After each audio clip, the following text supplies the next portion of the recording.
Aku rasa kalau abah dengan mak masih ada lagi,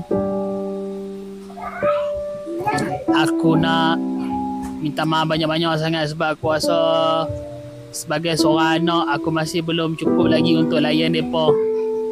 Masa mereka tak ada pun aku mana ada, masa tu aku tengah pengsan kan. So aku rasa aku tak cukup lagi nak layan mereka, bagi mereka kasih sayang semua.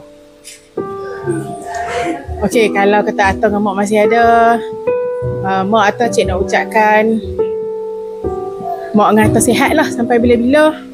Dan nak mak dengan Atta tahu kami adik-beradik InsyaAllah sampai akhir hayat takkan berpisah lah. Kami semua sayang mak dengan Atta. Pada mak dengan Atta, cik sayang mak dengan Atta. Cik nak minta maaf kalau ada salah dan silap kat mak dengan Atta sebelum ni.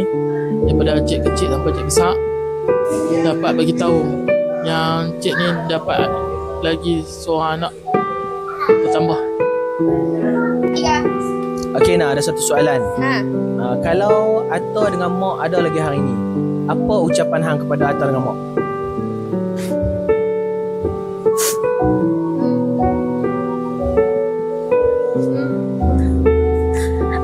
Apa hang nak cakap kat Atta dengan mak?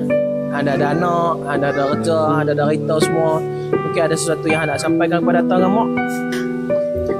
Nak cakap terima kasih sebab mak abah dah besarkan kita semua sampai macam ni. Tapi sedihlah, tak ada malah macam-macam lah. Tapi bila aku dah kerja, dah beli macam-macam, tapi mak abah tak ada, so tak ada nak bagilah. Kepada Atta dengan mak, kalau Atta dengan mak masih ada hari ni, cik nak abang, cik dah kahwin, cik dah ada anak 2 orang. Rumah yang mak dengan Atta tinggal tu lah ni cik tolong jaga. Adik-beradik semua pun setuju.